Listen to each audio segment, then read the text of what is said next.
Ναι. Μήπως τυχαίνει να είστε ο Athens Golden Boy? Όχι.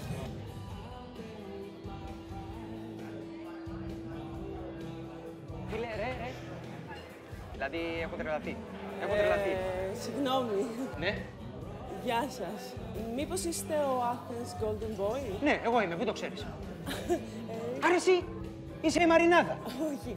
Μαριάντα. Συγγνώμη, ναι, ξέρεις, είμαι πυγμένος στη δουλειά και έχει φρικάρει το μυαλό μου. Τρελαθεί τελείως. Λοιπόν, ξέρεις, σε λίγο κλείνει η Νέα Υόρκη και πρέπει να προλάβω μία μετοχή στο κλείσιμο. Δεν φαντάζεσαι τι γίνεται όλες αυτές τις μέρες με το ευρώ. Οι Κινέζοι μας έχουν κολλήσει στη γωνία, σου λέω. Μήπως να το πούμε κάποια άλλη στιγμή? Γιατί να τα πούμε κάποια άλλη στιγμή, μια χαρά είναι η στιγμή. Κάθισε.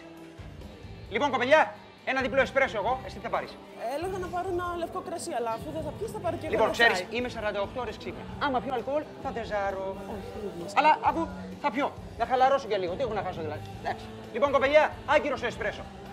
Λοιπόν, θέλω να μου φέρεις ένα ποτήρι λευκό κρασί, μία βότκα, τριπλή σκέτη και 6 σφινάκια καρπούζι. Και ένα gin tonic. Βερίκιος χαλάτσι, στο holder, καταλαβαίνεις. Αλήθεια, εσύ με τι ασχολείσαι, Μαρινάντια? Μαριάντα και είμαι βιβλιοθηκάριος στη Μονή Πετράκη. Βιβλιοθηκάριος. Μας το είχα πει. Αλλά εδώ δεν θυμάσαι το όνομά μου. Θα θυμάσαι τη δουλειά μου? Μπα, το συνεχίζεις. Έχουμε ξέλι. Έλα, πάρε. Συγγνώμη Κώστα, αλλά νόμιζα ότι θα ήμασταν οι δυο μας. Ναι, έχεις δίκιο. Έχει πολύ κόσμο τον μπαρ, αλλά ελέγχει την κατάσταση. Μην φοβάσαι καθόλου. Ναι, δεν εννοούσα αυτό ακριβώς βέβαια. Δεν το αφήνουμε αυτό εκεί, γιατί άμα φύγει το στικάκι δεν θα είμαστε online από το laptop. Καταλαβαίνεις? Δεν έχει ίντερνετ. Καταλαβαίνεις τι λέω, Μαρινέλα μου? Μαριάντα με λένε. Μαριάντα. Ναι, what's your problem? Και εγώ τι είπα? Είπες Μαρινέλα. Δεν είπα Μαρινέλα, είπα Μαριλένα. Που και αυτό είναι λάθος. Whatever. Τέλος πάντων, Κώστα, νόμιζα ότι... Κώστα, είσαι καλά? Κώστα. Μην αγχώνεσαι, είναι από την κούραση. Θα πάρει ένα power nap 5 λεπτά και μετά θα το ξυπνήσω να δούμε πόσο έκλεισε ο Down Jones. Εντάξει, Μαρινάκι μου, καταλάβαινες. Μαριάντα με λένε.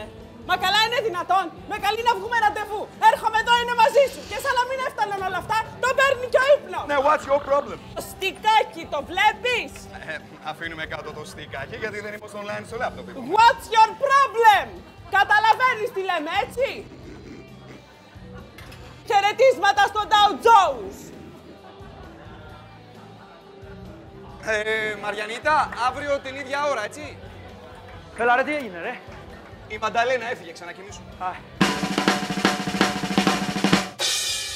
Με άλλα λόγια, η υπερβολική σιγουριά βλάπτει.